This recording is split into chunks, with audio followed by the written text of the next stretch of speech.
Hi, welcome to Turning the Keys podcast, the place where I will share the insights and tools that have helped me in my journey, and maybe this can help you too or serve you somehow. I am Enaira Sultan, and I am glad to be here. Guys, today I want to talk about the best and worst place to be, which is the dark night of the soul. Well, I consider the best place because it hides a lot of opportunities. It is the ground that will be the foundation of the new you and the new things that are coming to your life. But it's the worst because it's a very difficult place to be and to stay. And even though this place can be confused with depression, it is not depression. It's a spiritual breakdown before a breakthrough. I feel that now we are a bit more aware that the process of healing is not just rainbows and sunshine. It is a process that has different phases and different paces. And an example that I love to make this process more visual is the chrysalis, which is the process that every caterpillar goes through in order to become a butterfly. The first stage of this process is the breakthrough, is the part that we enter the chrysalis. And I think that what triggers this process is to be deeply uncomfortable with ourselves. My son has a book that is called Percival the Plain Little Caterpillar. And this book tells the stories of a caterpillar that is walking around on a garden and sees a lot of colors on the flowers, on a lizard, on a ladybug. And Percival the caterpillar looks at himself and he sees no colors. He feels plain and dissatisfied with himself because he wished he had colors on him. And I feel like sometimes we are like Percival. We are out there walking through life seeing colors on everything and incapable to see those colors on us. And we feel plain.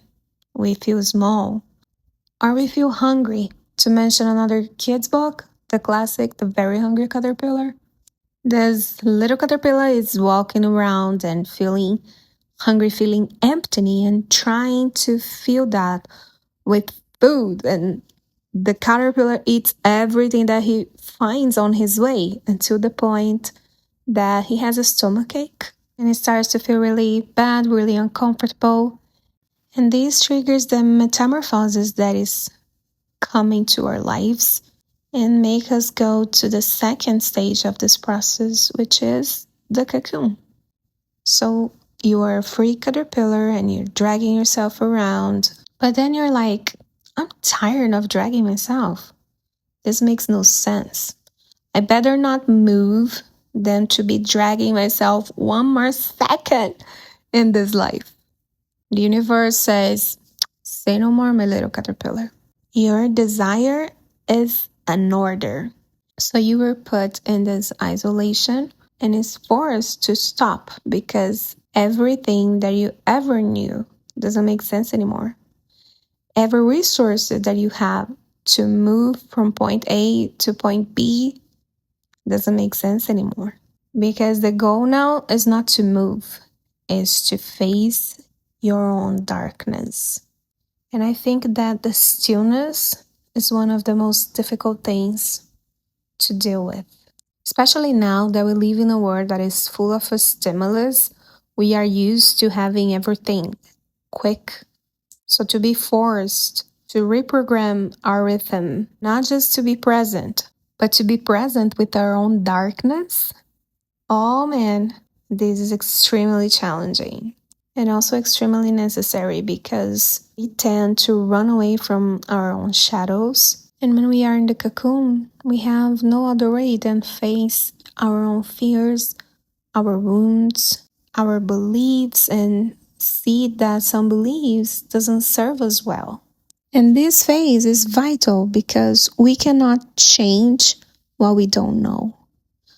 So as we are in the phase one and dragging ourselves around like caterpillars, we are just searching for this meaning. We are looking for something.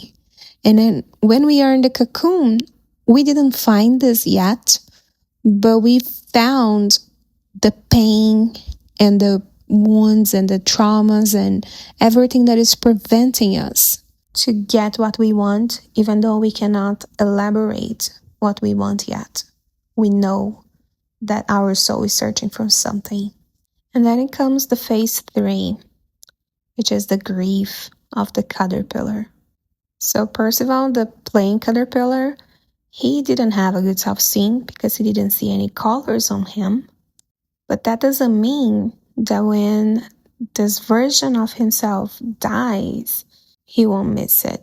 I remember when I was in 7th grade, I read a poem that it was called We Need to Let Die. I don't remember who wrote this poem, but it talked about how we associate death as something bad. But without death, there will be no progress. Death is nothing more than the end of a cycle. And the cycle has to end because everything ends. There is nothing that lasts forever. So death is actually a blessing because the end of a cycle opens the door to the new cycle that is coming. But we are attached creatures. We have difficulties on saying goodbye to phases, to things, to places. Even though when we are happy to leave, there's always this nostalgia that haunts us when we are about to end the cycle. We can always find reasons to look back. I think it's part of our software too. We are programmed like that. And how long we stay in this phase is actually up to us. How long do we want to be mourning what only belongs to our past? What we cannot carry to this new version, to this new phase, to this new place we are going. Because the next phase is surrender, is release. And nobody can do that for you. The universe can even nudge you, says, hey, it's time to let go. You can't ignore to all of that and just hold tight to what you have.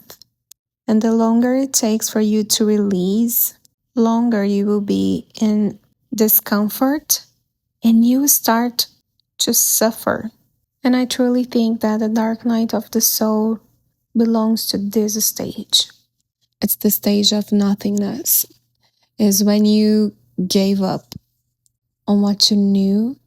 It's when you release control, when you let go limited beliefs, and you look at yourself and ask, what the heck is going on?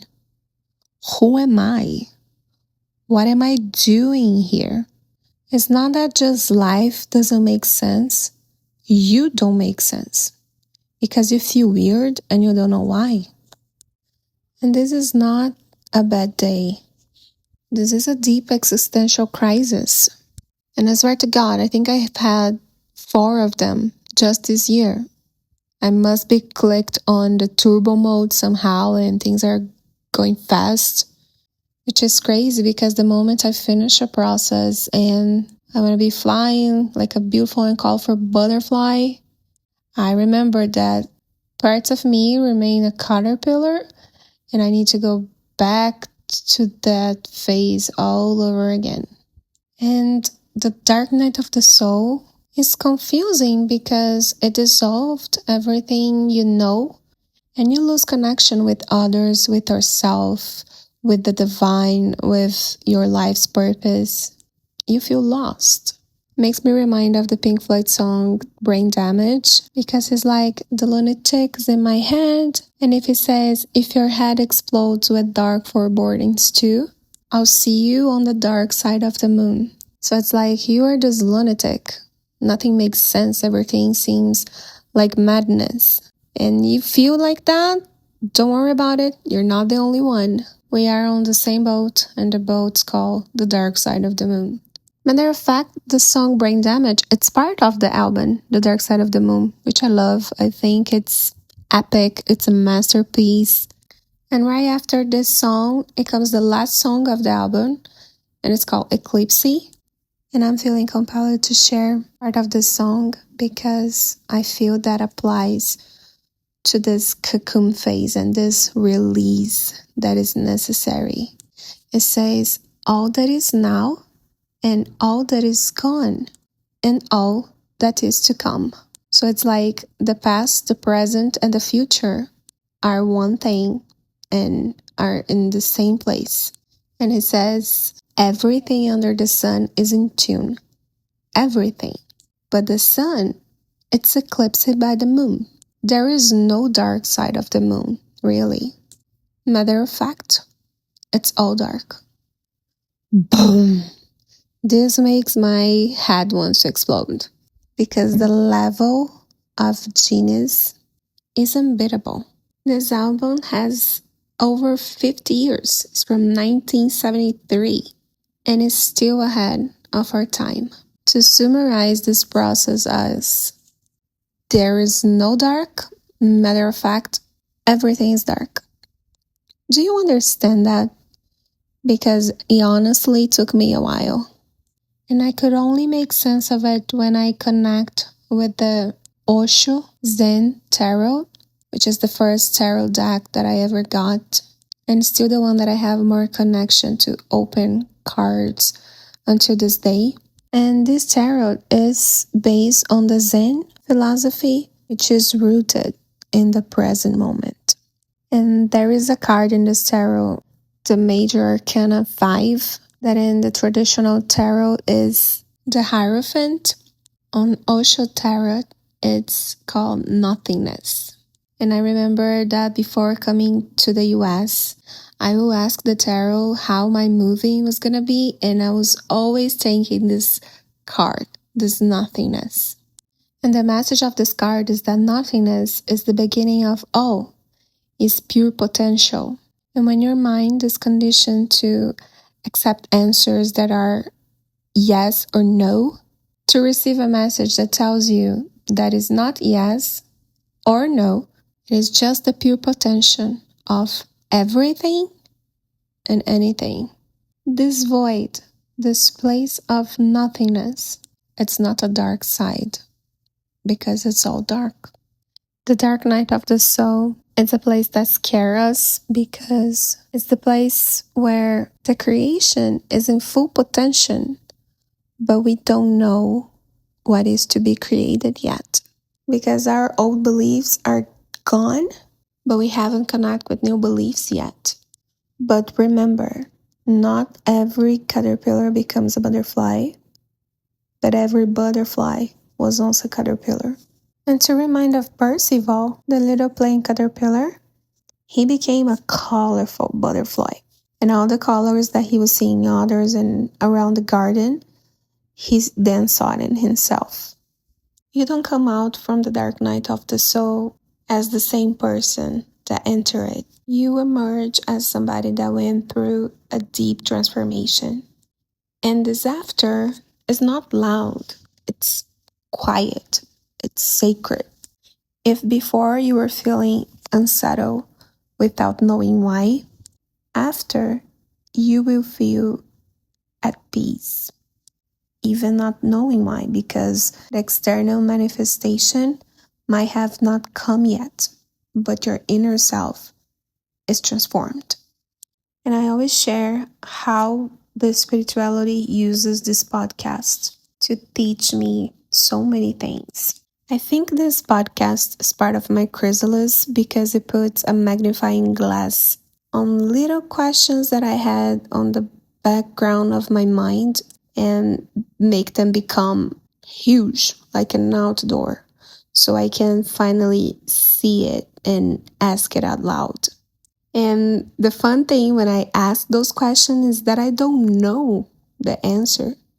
And it bothers me not knowing, to the point that sometimes I get angry, sometimes I want to drop everything and just assume everything is pointless. But then to be allowed to ask those questions, acknowledge the existence of these doubts I have, and to learn from this process is beautiful. And it's the reason I'm still here. And I'll be here for a while. But one of the things I released is the controlling part of it. the need to do this in a certain format. Like I have to post one episode a week and it has to be this day of the week around this time. And the episodes need to have between 23 and 28 minutes, so they will be on this average time. I need to be disciplined. I need to make this happen no matter what. I need to finish this project and deliver the numbers of episodes that my intuition is telling me as soon as possible so I can get rid of it and know what is next, and maybe understanding if there is a meaning behind all of this. And the lesson that I've learned is that we cannot and we should not rush the process. Who cares if one episode has less than 20 minutes and the other one has more than 30?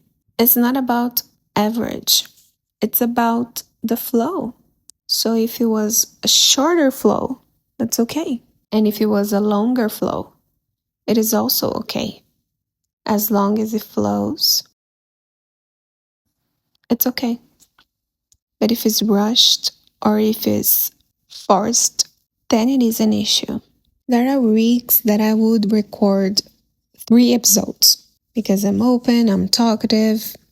But the weeks that I feel overwhelmed or I feel tired, I start to question, why am I doing this? Why am I recording a podcast that nobody listens to? Makes me feel unseen, unheard, and those are not good feelings. And I was forcing myself to have this schedule and to have this episode length because I believe that is what I was supposed to do.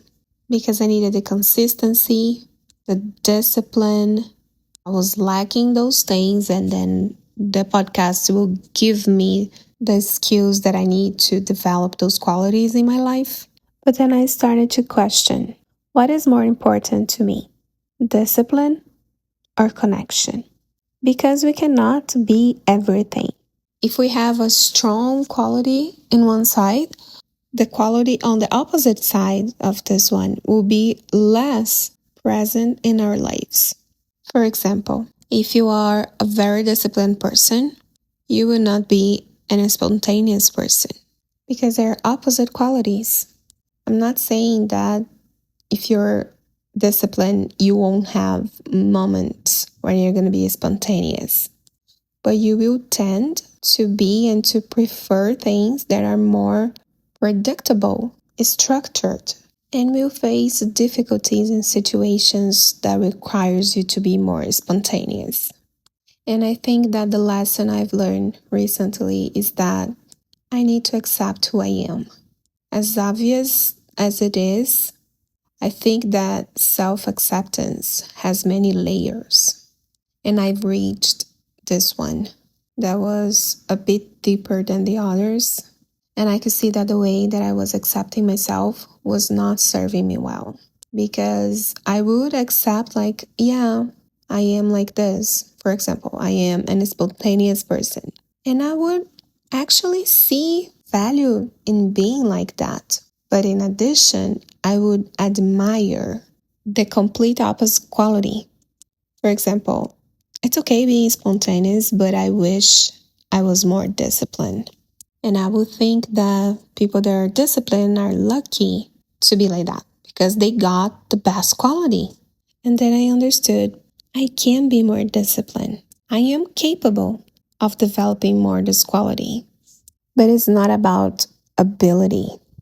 It's about essence. So yes, I have the ability of coming up with this to-do list and checking all the boxes, finishing it. But unlike many people, checking boxes didn't bring me the feeling of accomplishment that I was expecting. Because how can I feel accomplished if I'm not being my true self? I am not the checking boxes kind of person. I am the today I woke up and feel like doing this and I did kind of person. And accepting this is not enough. I need to learn how to admire being like this. And honestly, I don't even know where to start because I didn't learn how to admire myself. I feel like many of us didn't. There are some things that we cannot avoid. The pressure of living in other people's time, like the bills that are due at a certain time that was established by the companies, or the due date that you have to deliver something at your work because people are expecting you to. You cannot escape that. We need to be compliant of other people's timelines. And for that, we need discipline. But there are many things in life that are not measured by time. And if we try to put the pressure of time on those things, ironically, we will just waste more time. And beyond wasting time, we could also be wasting a lot of energy by putting pressure on doing something in a way that doesn't connect with our essence. And now I was doing both. I was putting pressure on time and pressure on developing something in a way that it was hard for my essence, just because I thought the other side looked cuter. But this podcast has no timeline. I commit to deliver a certain number of episodes. I don't know if it's the number of teachings they have for me. I truly don't know. But what I do know is that I am going to record this number of episodes until I reach this number or until the message I get from my intuition changes. But I don't know if I'll get to this number in 1, 2, or 3 years, or what days of the week the episodes are going to be posted and how long they're going to last. Nobody cares. So why should I care? I couldn't find an answer for this question. Why should I care? So I decided not to care anymore.